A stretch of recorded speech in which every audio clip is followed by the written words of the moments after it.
Hey there and welcome to No Recipe Required. Hope you're doing well.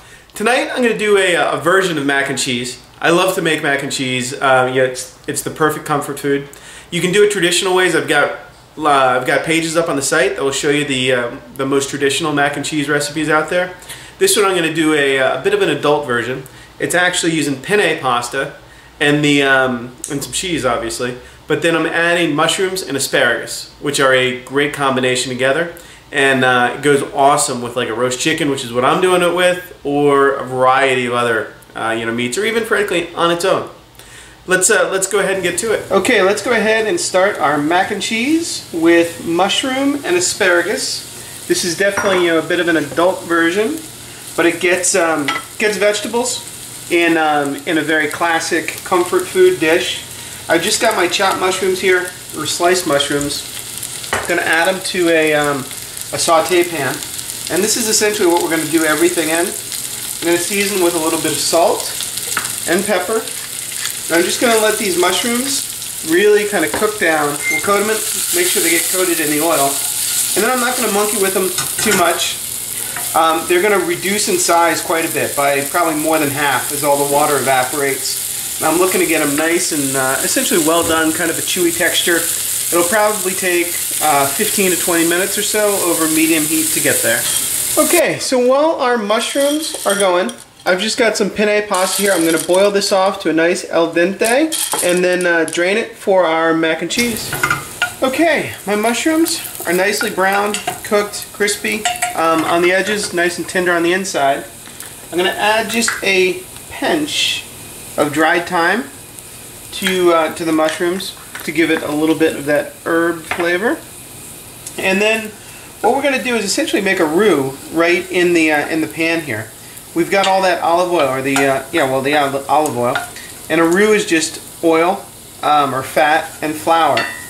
So I'm going to add about a teaspoon of flour directly to my mushrooms here, and turn the heat, on medium low or so. You don't want that flour to burn. And this is, just like we make a normal mac and cheese, this is the process of making the roux. We just happen to be doing it with a little bit of mushroom in there. Not a big deal. It'll all end up in the same place. So I'm going to let this flour cook out for just a few minutes, like I would normally do. And then we're going to add our other ingredients. Okay, our flour's cooked out now for a few minutes. I've got some heavy cream here, which I'm going to add to the pan. And just like any normal roux, it's going to kind of seize up when it hits that flour. And to prevent lumps, I just like to add a little bit at a time. Don't worry about it clumping up on you.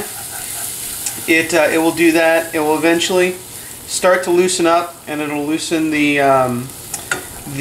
flour that's sticking to the bottom. That's all quite normal.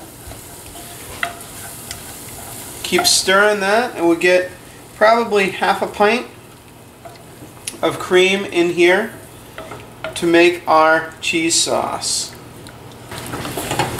Okay, I got our sauce here. Came up to a boil, which is exactly what I want with a roux, because now I know how thick it's going to get. Probably going to need a touch more, but before we really adjust the thickness, we can go ahead and add our penne, which I just drained off. And mix this in, and this is where it's going to start telling you, do I need more cream in there, do I need less cream in there. You definitely, just like mac and cheese, you want it fairly thin, because that pasta is going to continue to thicken the sauce as it cooks, the natural starch from the pasta. So I can see in there it's fairly soupy, which is what I want. Now we can go ahead and make our cheese sauce. I've got a little bit of Gruyere cheese here, which is a version of Swiss, and it's got a nice, pungent, strong flavor. And then I've actually also got some feta. Now I'm using feta because it was in my fridge. I do like to use multiple cheeses in a dish like this because it adds a layer of complexity.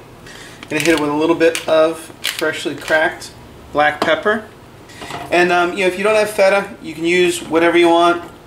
You do have to be careful with a cheese like feta. You know, it reads salt, or it's a salty cheese.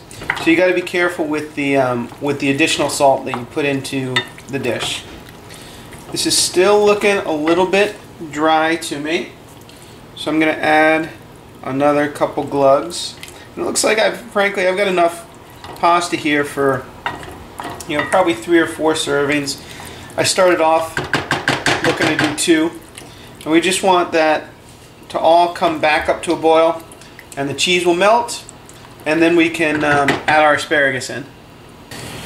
Okay, my cheese is melted in there now, so I want to taste the sauce.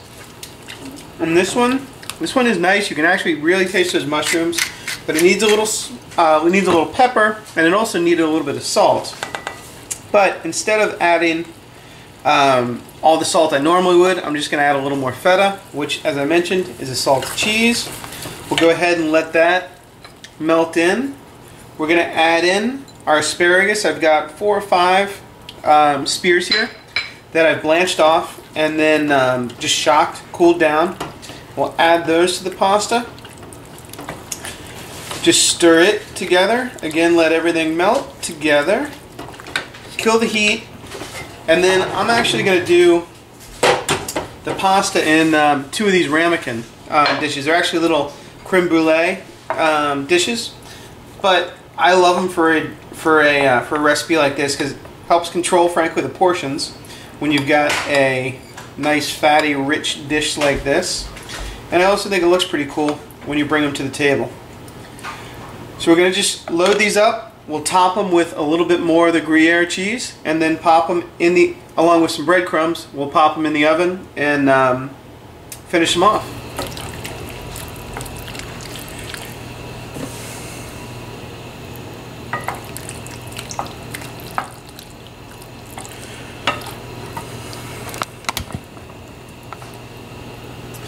Okay, so once our gratin is up to temperature, everything's melted, sauce tastes where you want it, we'll go ahead and plate it up and then bake it off in the oven.